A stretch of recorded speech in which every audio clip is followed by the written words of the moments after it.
Bismillahirrahmanirrahim. Alhamdulillahirabbil alamin. La haula wala quwata illa billah. Asyhadu an la ilaha illallah wa asyhadu anna Muhammadar Rasulullah. Allahumma inni as'aluka ilman nafi'an wa rizqan thayyiban wa amalan mutaqabbalan. Apa kabar? Sehat selalu insyaallah. Baik, rekan-rekan mahasiswa, melanjutkan pertemuan kita sebelumnya, kita akan mencoba mengintrodusir manajemen risiko ya. Kita akan membahas tentang manajemen risiko.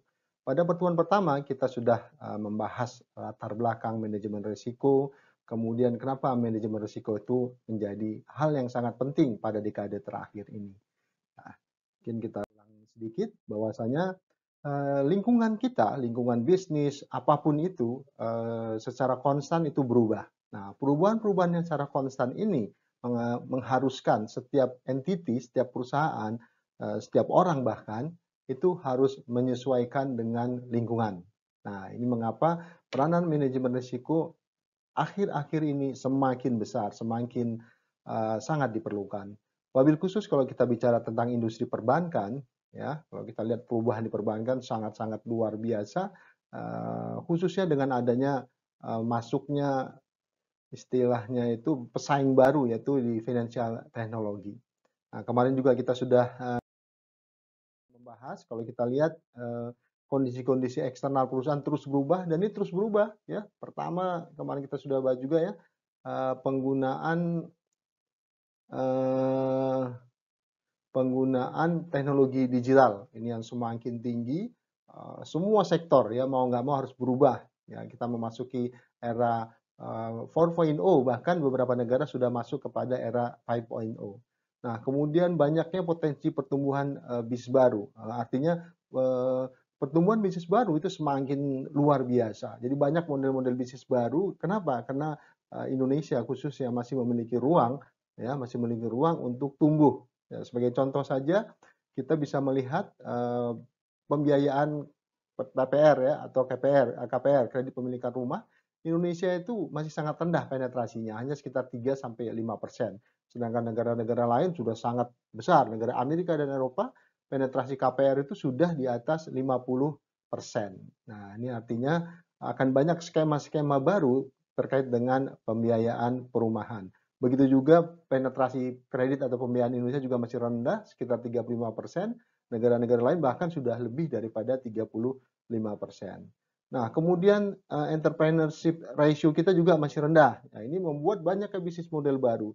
Dengan banyaknya bisnis model baru, otomatis akan banyak terjadi perubahan di lingkungan. Otomatis juga manajemen risiko menjadi hal yang penting untuk mengantisipasi atau memitigasi risiko yang muncul dari bisnis-bisnis baru tersebut. Nah, dampaknya kita bisa lihat dampak lanjutannya ya, bisnis baru yang bersifat customer centric. Jadi semua perusahaan sekarang itu berlomba-lomba untuk menciptakan bisnis baru yang customer centric.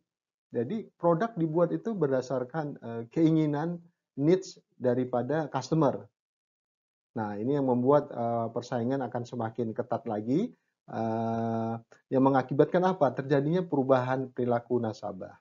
Ya, nasabah milenial meningkat luar biasa pesat. Sekarang bahkan sudah masuk bukan Gen Y atau milenial, tapi sudah masuk Gen Z dengan karakter yang berbeda. Ya, ya kalau generasi saya, generasi kolonial itu berbeda lagi. Nah, tetapi semua bisnis itu sudah mulai masuk ke pangsa pasar yang luar biasa besar yaitu milenial dan Gen Z. Nah, ini mau tidak mau perilaku customer itu akan berubah juga. Otomatis model bisnis akan berubah juga. Otomatis manajemen atau pengelolaan risiko juga akan berubah. Ya, ini akan berubah dengan cepat ya, sehingga memang peran manajemen risiko bagi suatu perusahaan itu menjadi sangat-sangat penting. Nah, hal yang tidak kalah pentingnya ya terkait dengan manajemen risiko ini adalah bagaimana regulator. Jadi manajemen risiko ini diciptakan bukan hanya dari keinginan internal, tapi memang harus di-force ya, harus dipaksa dengan aturan-aturan ya seperti di perbankan ya OJK. OJK menyiapkan ketentuan-ketentuan manajemen risiko dari faktor mikro prudensialnya. Belum lagi kalau kita lihat Bank Indonesia lewat kebijakan makro prudensialnya juga bisa melakukan semacam intervensi kepada mikro prudensial. Ya, yang terbaru mengenai RPIM. Jadi Bank Indonesia itu mengatur penyaluran pembiayaan UMKM ya yang harus dicapai porsinya pada persentase tertentu. Pada tahun 2025, setiap bank itu harus menyalurkan pembiayaannya dalam UMKM sebesar 30%. Ini juga bukan hal yang mudah. Nah, jadi hal itu semua akan menyebabkan terjadinya perubahan model bisnis, ya. Perubahan model bisnis erat kaitannya dengan penanganan manajemen risikonya.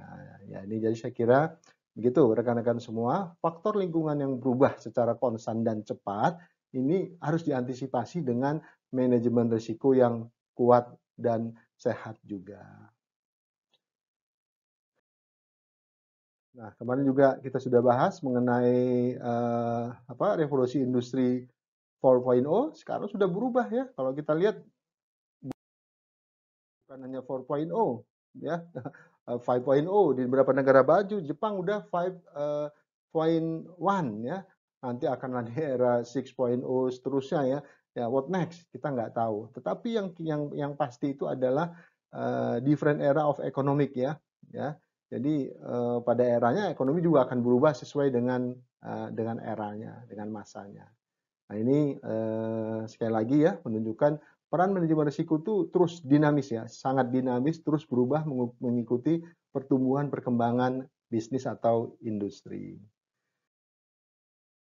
Oke, nah ini dia ya gambarnya. Kalau kita lihat hanya menggambarkan untuk mempermudah saja pemahaman manajemen risiko secara general ya. Kita hidup itu selalu dengan risiko ya. We are living with risk. Itu sudah pasti ya.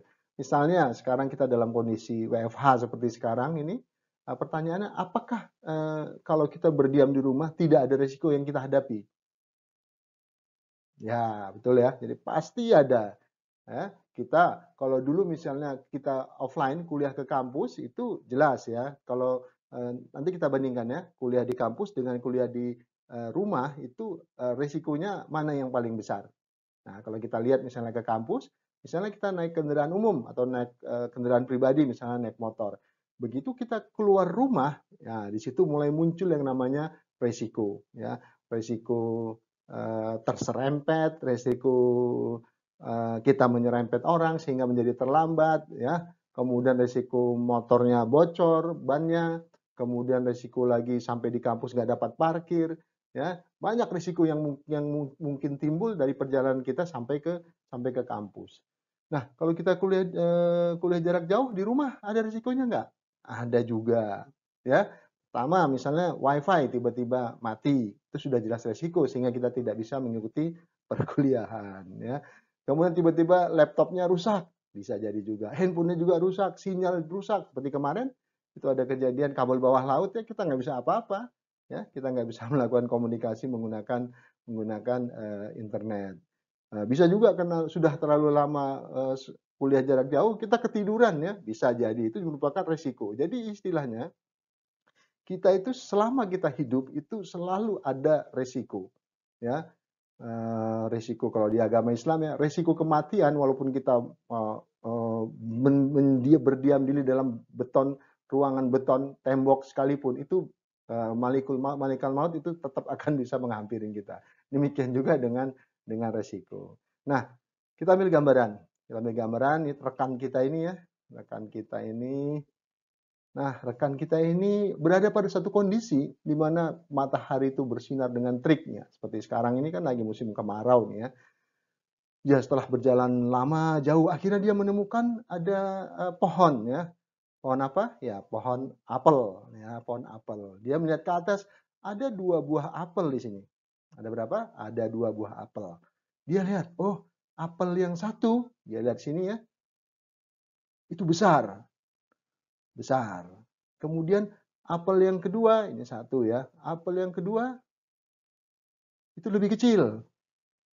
Nah, rekan kita ini mulai berpikir tentang risk and benefit ya, risk and benefit. Nah, kalau kita kondisikan, apa yang akan dilakukan oleh rekan kita ini? Ada berapa kemungkinan yang dapat dilakukan oleh rekan kita ini? Ya, ya minimal ada 3 kemungkinan atau banyak kemungkinan juga sebetulnya. Artinya keputusan yang diambil oleh rekan kita ini ya, si Mangki ini itu selalu mengandung resiko. Yang paling ringan apa? Coba kita lihat ya. Yang paling ringan ya dia di sini saja. Dia karena sudah kecapean dia berteduh di sini saja. Ya, dia berteduh di sini saja. Ya, duduk saja gitu sambil apa? Mengharapkan apelnya ini jatuh. Ya, apelnya jatuh baru dia makan. Kenapa? Dia si Mangki ini ternyata nggak diajarin manjat pohon ya, nggak diajarin manjat pohon sehingga dia di bawah saja. Nah, ada risikonya nggak? Ada ya, dengan berdiam diri, kalau apel nggak jatuh bagaimana? Dia bisa dehidrasi, ya akhirnya dia bisa menghadapi kematian juga. Itu yang risiko paling kecil sebetulnya. Nah, risiko yang kedua apa yang diambil? Dia mulai berpikir nih, saya mengambil apel yang nomor 1 atau yang nomor 2. Nah, di sini dia menghadapi pilihan juga. Dan setiap pilihan itu punya risiko, ya, punya risiko. Risiko kalau dia ambil ini ada risiko paling tinggi ya, dia jatuh ke jurang. Ya, dia jatuh ke jurang. Tapi dia akan mendapatkan hasil yang besar. Itu yang disebut dengan higher risk, higher return. Ya, risiko yang tinggi itu sepadan dengan return yang paling tinggi juga. Itu prinsip dalam investasi ya, higher risk, higher return. Nah, dia bisa juga ngambil pilihan ke sini, ya, ngambil pilihan ke sini. Nah, dengan risiko yang lebih kecil, tapi tetap ada. Apa risikonya? Risikonya bisa dia jatuh ya, jatuh ke bawah, tapi tidak sampai masuk jurang, artinya dia masih bisa bangkit lagi. Kemudian pada saat dia goyang-goyangkan, ini jatuh, kemudian rusak ya, bonyok ya, karena apelnya jatuh. Nah, macam-macam kemungkinan lagi ya. Kemungkinan lain juga bisa juga dia duduk di atas saja nih. Ada orang yang risk avoider ya, dia di ini risk avoider nih. Dia di bawah saja menunggu jatuh. Atau dia supaya lebih enak dia berani manjat, dia di sini aja berdiam, lebih dingin ya untuk menghindari mungkin pemangsa lainnya dia naik ke atas pohon tetapi berdiam di atas, tidak berani mengambil risiko yang kecil ataupun risiko yang besar. Nah, makanya disebutkan we are living with risk ya. Dalam kehidupan kita selalu berhadapan dengan yang namanya resiko. Jadi mau berusaha, mau mahasiswa, mau siswa ya, bekerja di kantor, wira swasta atau apapun kegiatan kita selama kita masih di dunia ini, kita akan selalu berdampingan dengan resiko. Begitu ya rekan-rekan ya. Jadi saya kira mudah untuk memahami risiko dan kenapa kita harus mengambil keputusan dengan risiko yang seminimal mungkin. Ya, baik. Ini tadi sudah ya, mana pilihan paling berisiko. Jadi nanti dalam ilmu statistiknya, manajemen risiko itu ada terkait dengan peluang sebetulnya ya. Pilihan yang paling berisiko. Jadi ada peluang-peluang. Sehingga memang ilmu manajemen risiko ini erat kaitannya nanti dengan statistik ya, dengan statistik. Oke. Nah, ya. Contoh, kita sudah dalam kondisi comfort zone perusahaan kita, ya, kita mau growth, pasti akan menghadapi rintangan. Nah, apa yang kita lakukan? Yang kita lakukan adalah take the jump, ya, mau nggak mau kita harus lompat. Tetapi dalam melompat ini banyak ada resikonya ya, resikonya terjatuh, kemudian kita ada menghadapi halangan dan rintangan, ya. Kita kira-kira begitu ya resiko. Dari comfort zone pun tetap ada resiko, apalagi kita kalau hendak tumbuh ya. Nah, sekarang kita sudah mulai masuk nih ke regulasi manajemen risiko. Jadi, kalau kita belajar tentang manajemen risiko, ini khususnya di perbankan, ya pertanyaan, lupa kenapa sih kok belajar risiko itu kok kita mengacu ke perbankan ya? Ya, saya akan katakan bahwasanya seluruh perusahaan itu memiliki risiko, ya, memiliki risiko. Nah, tetapi dalam sejarahnya, dalam empiriknya itu perbankan itu yang paling lama menerapkan sistem pengelolaan manajemen risiko. Ya, kenapa? Ya, seperti kita ketahui, perbankan itu adalah suatu lembaga atau institusi yang heavy regulated, yang paling regulated ya, paling diatur. Nah, karena paling diaturnya, maka kalau kita lihat perbankan itu banyak semua operasional perbankan itu pasti ada aturannya, nggak ada yang tidak. Ya, karena memang resiko di perbankan itu termasuk ya resiko yang high risk ya, resiko yang paling tinggi di antara bisnis-bisnis yang lain. Nah, kalau kita lihat dalam sejarahnya, ada 3 bisnis yang paling regulated ya, paling diatur. Pertama itu industri keuangan, perbankan, kemudian industri airlines, penerbangan, dan industri rumah sakit. Nah, itu sangat-sangat regulated ya, sangat-sangat regulated. Tapi kalau kita lihat dari 3 industri ini, yang paling banyak diatur ini adalah perbankan. Karena tadi kita sudah bahas juga ya, karena perbankan itu mempengaruhi banyak aspek ya, mulai mikroprudensialnya, makroprudensialnya, ya sampai nanti dia ke global. Ya. Misalnya kalau penerbangan paling kalau misalnya pesawat Garuda mengalami eksiden, yang bermasalah adalah penerbangan Garuda itu sendiri, kemudian airlines dalam negeri. Luar negeri tidak berpengaruh. Begitu juga kalau rumah sakit. Rumah sakit misalnya terjadi malpraktek dan sebagainya. Yang berpengaruh paling rumah sakit itu sendiri atau rumah sakit di sekitarnya. Nah, tapi kalau perbankan, ya, perbankan di Indonesia bermasalah, satu bank bermasalah, kemudian melebar ke bank-bank yang lain, berpengaruh juga kepada akhirnya berpengaruh kepada kondisi makroekonomi Indonesia, akhirnya berpengaruh juga terhadap global. Negara-negara misalnya yang sudah membeli obligasi pemerintah Indonesia, sudah investasi di pasar uang atau pasar modal di Indonesia, itu akan terpengaruh juga. Sehingga memang bank menjadi heavy regulated. Nah, kembali ke sejarah manajemen risiko. Jadi perbankan itu mengacu kepada standar Bank for International Settlement (BIS) ya, BIS. Jadi awalnya itu adalah di Basel ya, satu negara di Switzerland ya, dibentuk tahun 1930 oleh gubernur-gubernur bank sentral. Jadi sudah lama ya. Nah, mereka Basel ya, ataupun di BIS ini itu sejak tahun 1930 sudah mulai mengumpulkan ya, mengumpulkan ini saya katakan tadi ya, mengumpulkan event, kejadian-kejadian di sektor perbankan, ada kejadian yang berpengaruh kepada operasional, berpengaruh kepada pencapaian target, itu dicatat semua. Mulai kasus penipuan, kasus fraud dicatat semua, kasus-kasus di bidang kredit atau pembiayaan itu dicatat semua. Jadi ada banyak sekali catatan-catatan yang dilakukan oleh Basel terkait dengan industri keuangan.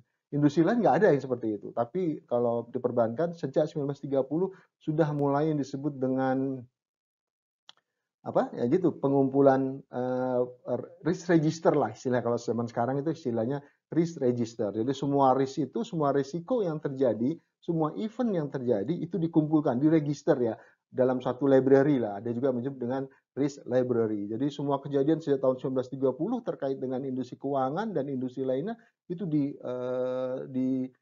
apa di record ya, dicatat ya.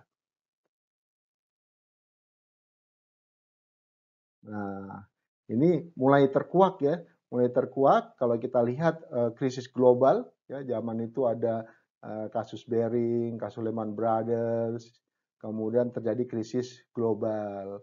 Nah, kemudian atas kejadian krisis global itu baru diantisipasi dengan international best practice, ada disebut dengan Basel 1, Amendment Basel 1, Basel 2 dan Basel 3. Sekarang sudah mulai Basel 3 ya. Nah, nanti kita akan pelajari detail tuh aturannya apa-apa saja ya, international best practice di bidang manajemen risiko.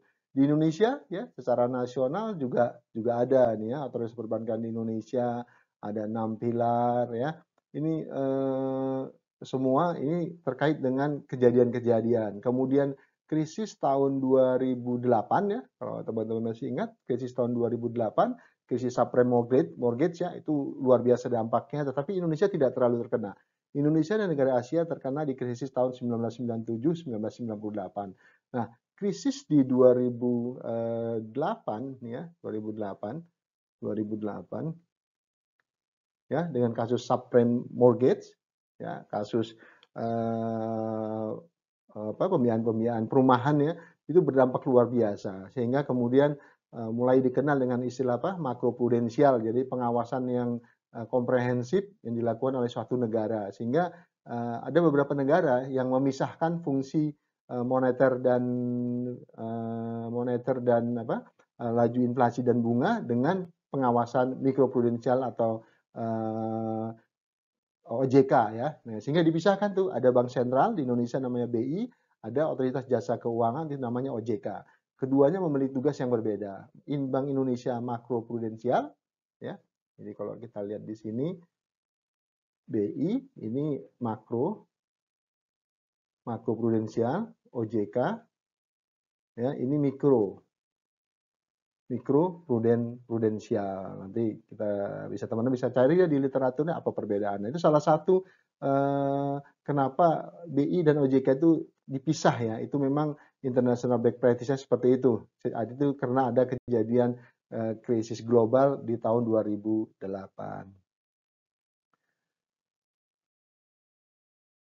Nah, jadi ini kita lihat ya, kalau kita lihat proses transformasi regulasinya. Jadi saya masuk bank itu tahun 90, itu memang baru di Indonesia baru mulai dikenal ya. Di internasional tuh Basel 1 itu tahun 98. Indonesia sudah mulai awal tahun 90 itu sudah mulai dikenal ada capital adequacy ratio. Kemudian aktivitas tertimbang menurut resiko. Dan resiko memang hanya ada satu resiko pada awalnya, yaitu resiko kredit.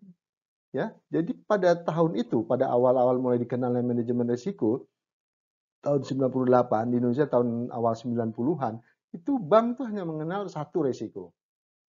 Ya, yaitu adanya resiko kredit. Nah, kemudian tahun 1996 ini mulai ada Basel 1, Basel 5, ini ada Basel 2. Ya, kalau kita lihat di sini sudah mulai masuk nih. Di sini ada market risk nih. Ada market risk di tahun 1996. Ya, di sini tingkat pengukuran risiko sudah mulai ada pengukuran risiko kalau kita lihat di 2024. 2028 ada pasar, kemudian ada dikenal dengan stress testing. Ya, kemudian 2014 ini adanya disebut dampak pro-cyclicality ya, pro-cyclicalitas. Nah, ini itu merupakan satu kebijakan makro prudensial. Nanti teman-teman bisa baca. Ini terjadi karena adanya dampak ekspansi kredit yang berlebihan, ya, mitigasi terhadap ekspansi kredit yang berlebihan pada saat kondisi ekonomi baik. Nah, ini nanti diambil kebijakan dengan kebijakan cyclicality ya, lawannya dari pro. Nah, begitu seterusnya. Jadi kalau kita lihat memang manajemen risiko ini terus berkembang. Nah, 1998 ini tadi ya, ini saya kira yang pecahannya ya. Nah, di Basel lebih detail nih ya, kebutuhan modal berdasarkan risiko kredit ya, kemudian ada one size fit for all, ini mulai ada bobot, ada standar model, kemudian kalau di sini ada market risk amendment ya, macam-macam nih. Jadi sudah mulai lebih advance nih pada tahun 2014. Risiko pasar tadi ya sudah mulai dihitung, ada model standar VAR ya. Kemudian tambahan modal tier 1, tier 2 dan tier 3. Jadi manajemen risiko terus berkembang sampai dengan tahun 2014. Nah, kemudian Basel 3 ini sudah mulai diterapkan ya, ada 3 pilar ya. Nah, di sini memang mulai ketat nih manajemen risiko. Nah, perusahaan-perusahaan non-bank ini belum mulai, mereka memang baru mulai di tahun 2015-an. Nah, sehingga kalau kita tanya ke rekan-rekan kita yang non-bank, ya mereka sudah mulai, oh iya Pak, kita sudah mulai ada manajemen risiko. Dan seluruh perusahaan, apalagi ya perusahaan yang publik, ya perusahaan yang IPO, itu diwajibkan untuk menerapkan sistem manajemen risiko yang mengacu kepada, nah ini bedanya ya, kalau perbankan tadi kepada BIS atau Basel, ya kalau di industri itu biasanya mengacu kepada ISO ya, jadi teman-teman bisa bedakan tuh sistem manajemen risikonya sebetulnya pada prinsipnya sama, tapi acuannya beda. Yang satu industri non bank kepada ISO, ya, yang satu kepada Basel. Nah ini yang menyebabkan ada sedikit perbedaan konsep di perbankan dengan industri non banknya. Ya ini detailnya saya kira. Oke ya. Jadi kita lihat nih respon transformasi perubahan regulasi manajemen risiko. Tadi sudah ya, kalau internasionalnya ini best practice ya, ada di BIS. Basel Committee on Banking Supervision, BCBS ya, kita mengacu kepada itu. Kemudian Indonesia juga mengambil langkah yang sama, tadi yang saya sudah katakan, otoritas perbankan itu OJK dan BI. Kalau POJK itu aturannya ya, Peraturan Otoritas Jasa Keuangan. PBI Peraturan Bank Indonesia. Nah, sebetulnya ditambah lagi terakhir dengan LSP, lembaga LPS, bukan LSP ya. LPS, Lembaga Penjamin Simpanan. Ini merupakan otoritas yang terkait dengan perbankan. Ya, kalau untuk menjamin stabilitas sistem keuangan yang disebut dengan SSK ya, stabilitas sistem keuangan, ini ditambah lagi dengan Kementerian Keuangan, ya, Kemenq, dengan tambah Kemenq. Nah, kemudian jadi kita punya aturan internasional, kita punya peraturan nasional yang mengacu kepada OJK, Bank Indonesia, LPS, dan Kementerian Keuangan. Nah, bank itu juga wajib memiliki sistem manajemen risiko. Jadi wajib memiliki apa? Kebijakan manajemen risiko, SOP, dan petunjuk teknis. Ya, bank harus lengkap. Nah, seperti saya katakan tadi, sejak tahun 90-an awal, walaupun hanya mengenal satu risiko, yaitu risiko kredit, bank sudah diwajibkan memiliki satu direktur khusus, yaitu direktur risk management. Ya, kalau bank yang kecil biasanya digabung risk management and compliance gitu. Tapi sudah diwajibkan di awal-awal tahun 90 ya. Nah, ini sejarah Basel tadi kita sudah, teman-teman nanti bisa baca lah ya. Nah, sekarang kita akan coba melihat definisi, walaupun tadi di awal kita sudah katakan ya. Jadi definisi risiko berdasarkan ketentuan OJK adalah potensi kerugian. Jadi kita lihat di sini ya, dia belum rugi ya, tetapi potensi kerugian akibat terjadinya suatu peristiwa atau event tertentu. Ya, ini mesti diulang-ulang nih ya. Risiko itu adalah ternyata masih potensi kerugian akibat apa? Akibat event ya, kejadian tertentu. Maka tadi di awal saya katakan waktu awal tahun 1930 tadi ya, waktu Basel mengumpulkan event tadi risk register, ingat ya. Jadi semua event, semua kejadian yang bisa memberikan potensi kerugian itu diregister oleh Basel di tahun 1930. Kemudian digabungkan, nah atas dasar event-event tersebutlah disusun yang tadi ada itu ya, yang tadi kita sudah sebutkan fase-fasenya. Nah, kemudian kerugian yang terjadi sebagai konsekuensi langsung. Jadi kalau sudah menjadi kerugian, ya kalau di awalnya masih potensi, risiko itu masih potensi ya, akibat suatu peristiwa atau event. Kalau sudah terjadi, itu sebagai konsekuensi langsung atau tidak langsung dari kejadian risiko, itu bisa berbentuk risiko finansial. Jadi dampak dari risiko bisa berbentuk finansial dan non-finansial. Finansial apa? Ya biasa kerugian langsung. Misalnya kalau di bank, teller salah membayarkan 1 juta terbayar 10 juta ya. Kemudian kalau yang non finansial resiko reputasi ya, resiko reputasi karena bank tidak, misalnya IT misalnya ATM yang suka on off misalnya, suka off gitu, itu merupakan resiko non finansial sehingga orang nggak mau melakukan transaksi di bank tersebut. Nah, jadi kalau kita lihat urutan dari resiko itu pertama adalah penyebab dulu ya. Penyebabnya apa? Baru ada kejadian. Ya, baru ada kejadian. Nah, baru masih kejadian nih, tapi belum tentu rugi, belum tentu loss ya. Baru adanya resiko yang menyebabkan kerugian, dan ada resiko itu ada yang unexpected ya dan expected. Nah, jadi sangat sangat kompleks ya. Mungkin tahap awal kita hanya mengenal secara singkat dulu ya. Berdampak negatif terhadap pendapatan bank, permodalan, sasaran yang dicapai.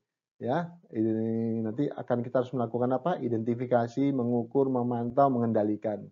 Nah, begitu seterusnya ya.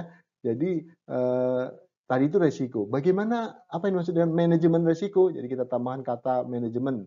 Jadi manajemen risiko itu adalah serangkaian prosedur dan metodologi ya, pengelolaan ya, prosedur dan metodologi yang digunakan untuk identifikasi nih ya, identifikasi, mengukur, memantau ya, dan mengendalikan risiko yang timbul akibat seluruh kegiatan usaha bank.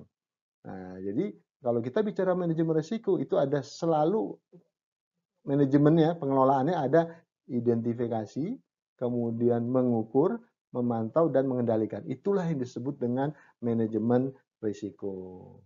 Ya, di pelan-pelan kita akan sering mendapatkan definisi seperti itu. Ini sama ya.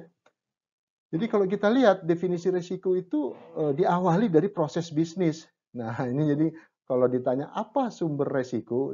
Sumber risiko adalah proses bisnis.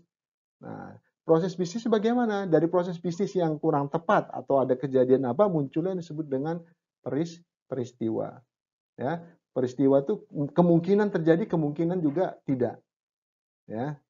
Nah, dari situ muncul konsekuensi. Kalau dia terjadi, muncul konsekuensi. Konsekuensinya adalah tidak tercapainya sasaran perusahaan atau tujuan perusahaan. Target tidak tercapai, keuntungan tidak tercapai, service level agreement tidak tercapai. Nah, itu yang disebut dengan risiko ya. Jadi kalau kita lihat risiko itu adalah kemungkinan. Jadi kita bicara risiko, bicara kemungkinan, likelihood, dan dampaknya. Kemungkinan terjadi, kemungkinan tidak, dampaknya keuangan atau tidak atau non keuangan ya didefinisikan juga definisi risiko ada satu kejadian yang atau peristiwa ini tadi ya kejadian atau peristiwa yang apabila terjadi ya dapat menghambat tujuan atau sasaran perusahaan. Oke, itu. Nah, ini saya katakan tadi, definisi risiko menurut industri non-bank seperti apa? Hampir sama ya. Ketidakpastian peluang tadi ya, yang berdampak kepada sasaran. Ini sama, hampir sama. Ya, jadi ketidaktahuan tentang suatu peristiwa, baik kemungkinan terjadinya maupun dampaknya apa saja gitu ya. Itu ketidakpastian itu karena ketidaktahuan. Ya, dampaknya bisa penyimpangan terhadap sasaran yang positif ataupun yang negatif. Ya, kemudian kita lihat sasarannya ya. Sasarannya berusaha keuangan, kesehatan, penjualan, biaya individu ataupun korporasi atau perusahaan. Nah, ini hampir sama definisinya.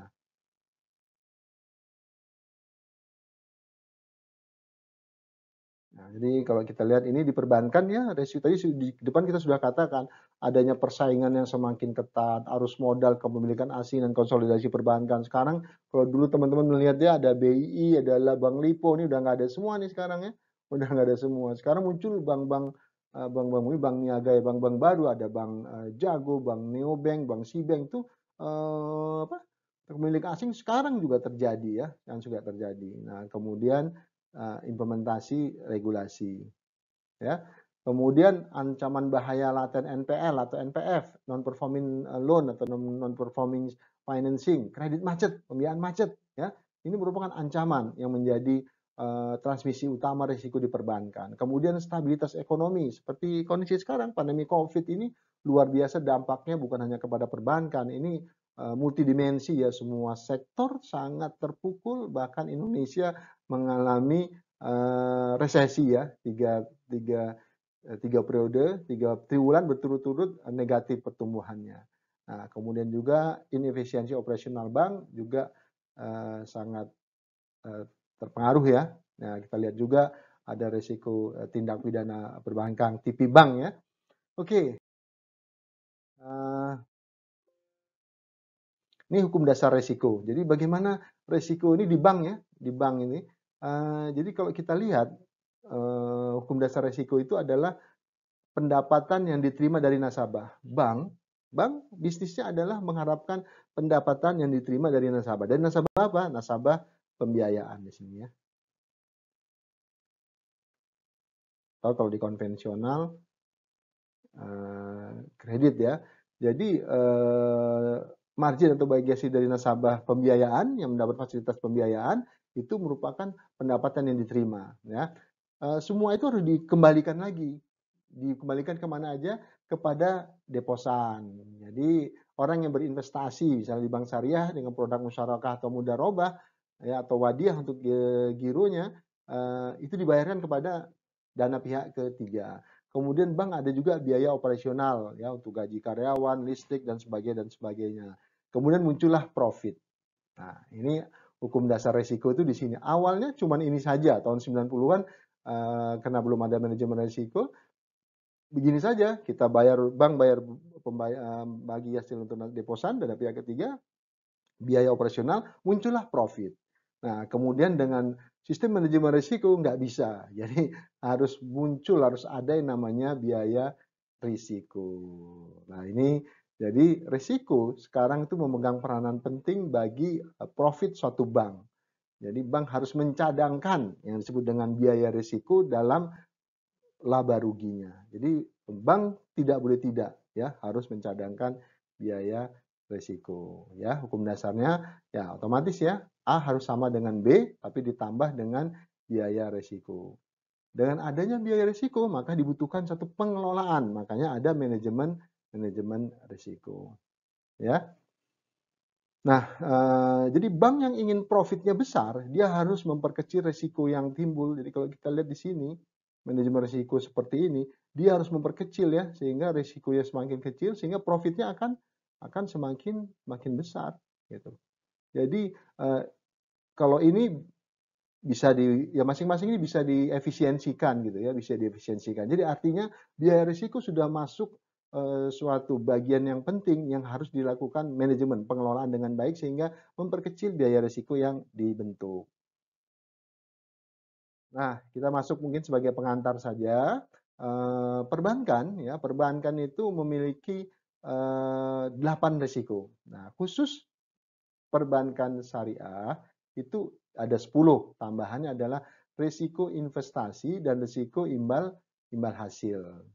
Ya, ini kenapa ya dimasukkan al khusus? Jadi kalau yang bank konvensional ada risiko kredit, risiko pasar, risiko likuiditas, risiko operasional, risiko hukum, risiko reputasi, risiko strategik, risiko kepatuhan. Nah, bank konvensional dan bank syariah 8-8-nya punya.